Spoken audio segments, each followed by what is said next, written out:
It's this here to play rugby. Nothing good.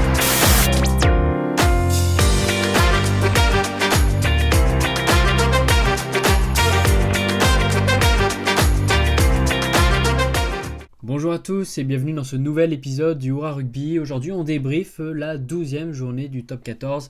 La Rochelle s'est imposée à la section paloise dans les 10 dernières minutes. L'USAP confirme face à Oyonnax. Match globalement dominé par l'USAP. L'UBB se fait très peur face à l'Aviron Bayonnais. Oui, l'Aviron Bayonnais et notamment Rémi Bagé ont remis. Enfin, lui a remis ce qu'il a fait l'autre jour, un super essai, on verra ça tout à l'heure. L'ASM a réussi à faire le match nul au Stade Français dans le match le plus pourri du week-end, clairement. Le Racing fait le show, ils prennent le bonus offensif en marquant 5 essais, mais ils se sont fait peur quand même, clairement, parce que Castres, avec seulement 2 essais, prend le bonus défensif. Ah ouais. Toulouse a torché Lyon. Ouais, là, il y a clairement un souci du côté du Loup. Pourtant, il y avait la grosse compo. Bon, il manquait Théo Fénois qui est sous sanction disciplinaire. Enfin, du moins, il a pris carton rouge. Toulouse avait la grosse équipe. Mais bon, il y avait Demba Bamba du côté du Loup. Il y avait quand même de quoi faire quelque chose. Mais 45-0 être Fanny à Toulouse, ça fait très, très, très mal. Donc, Toulouse qui prend le bonus offensif, bien entendu. Montpellier confirme face à Toulon, 27-17. Toulon qui a quand même pas mal dominé, qui a envoyé du jeu, mais qui s'est fait contrer complètement. Et le Montpellier, porté par un bon Cobus Reinach et un Doumerou en forme, s'impose. Ils prennent pas le bonus, non. Un essai d'Annie Priso enlève le bonus au MHR, donc à la fin de match. On va jeter un œil au classement.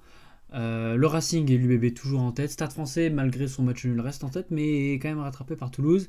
Toulon descend comme la section paloise qui, s'ils veulent rester dans le top 6, va falloir se bouger, pas que gagner les matchs à l'extérieur.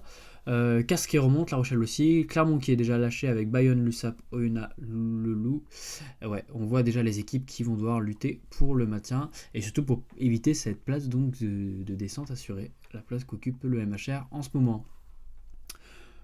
Voilà, donc maintenant c'est la semaine de Coupe d'Europe, on aura le temps d'en parler. On va juste regarder les essais les plus stylés du week-end et on commence par Rémi Bagé qui remet quasiment le même essai que contre le Racing l'autre jour. Bon, sauf que là ça ne permet pas à Bayonne de s'imposer à l'UBB, mais c'était quand même fantastique. Regardez ça. Et là, pareil, coup de pied transverse de Lopez.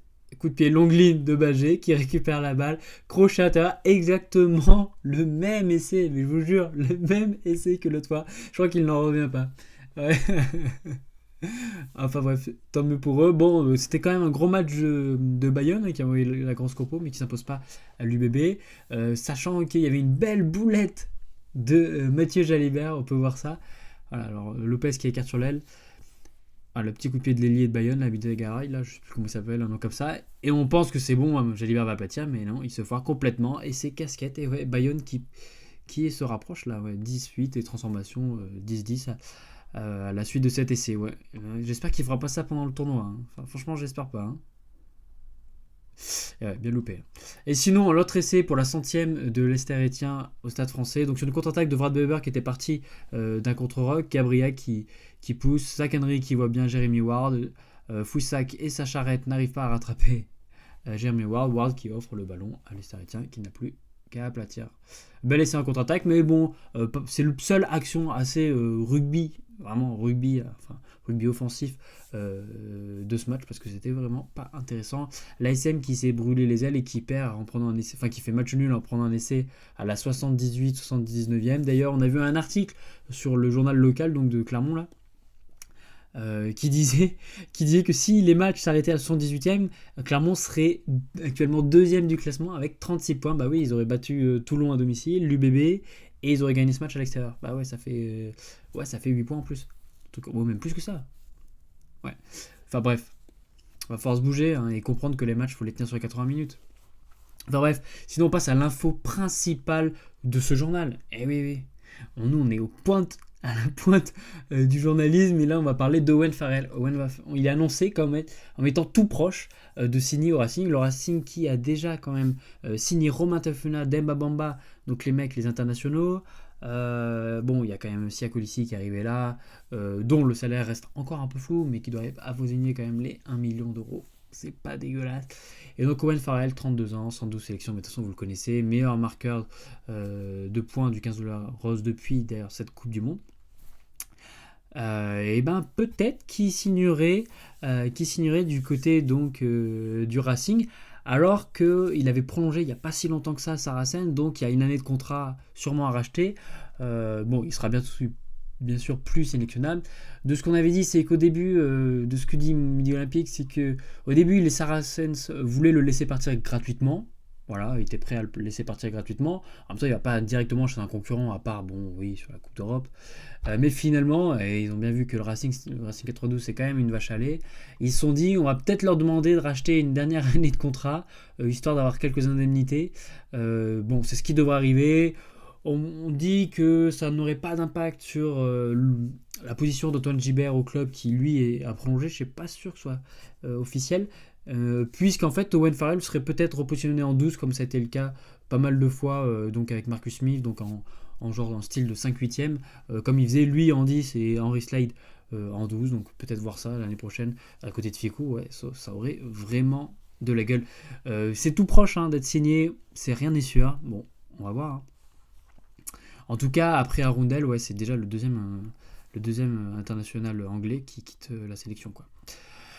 Sinon, autre info transfert, on avait appris donc la semaine dernière que Toulon, le Stade Français Clermont était intéressé par Louis Carbonel, mais pour l'instant il semblerait que ce soit Garbici que Toulon aimerait signer et que Carbonel serait conservé du côté de Montpellier. De toute façon, il a encore ce contrat et Montpellier ne veut pas le lâcher.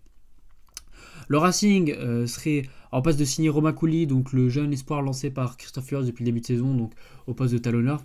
Celui-ci n'a plus beaucoup joué depuis le retour d'Etienne Fourcade et de Johan Bérégaray. Lyon qui voit partir donc d'un côté Taoufé Funua, mais aussi Poku là, qui part, Joël Poku, le joueur anglais, qui part du côté de Pau.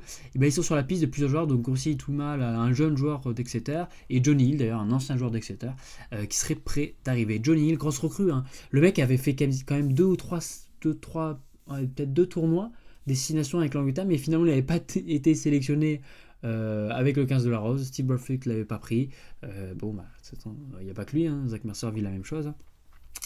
Mais bon, pourquoi pas, grosse recrue qui va prétendre un gros salaire. Il avait déjà quitté Exeter pour aller à Sale pour un gros salaire.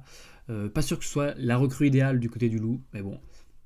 Du côté de Clermont compte se séparer de Marvin O'Connor qui faisait partie des bagages ou valises que Urios voulait tège la saison dernière, dans les valises dans lesquelles il y avait eu par exemple Tiberghien ou encore le numéro 4 d'ailleurs Van Tonder qui avait été super bon avec l'USAP ce week-end. Et donc pour remplacer Marvin O'Connor, l'ASM aimerait signer Lucas Tozin, ancien champion du monde U20 donc en 2019, qui était une sacrée pépite du côté de Toulouse, mais qui s'est fait largement dépasser par Arthur Rothia les saisons dernières ou Mathis Lebel. Donc ça serait vraiment pour se relancer. Il paraît que c'est en passe d'être signé et que je crois que l'ASM avait déjà voulu le signer la saison d'avant, fin de saison dernière.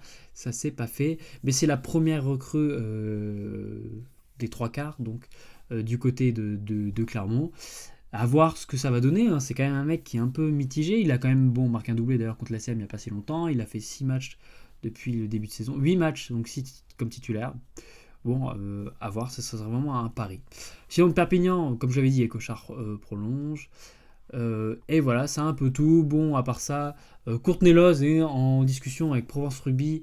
Provence Rugby qui fait quand même un gros recrutement.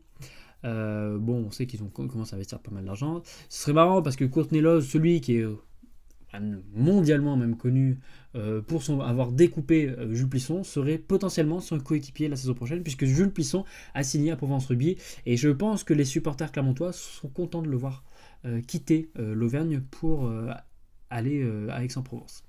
Enfin voilà, c'est tout pour aujourd'hui. J'espère que j'ai pas été trop long. On a eu le temps de voir les essais, c'est cool. J'ai pas fait de pronostic, donc je me suis pas foiré cette fois-ci. On aura le temps dans la semaine de parler des matchs et des confrontations de la Coupe d'Europe. D'ici là, portez-vous bien. N'oubliez pas de liker cette vidéo si ça vous a plu. Allez, ciao, à plus.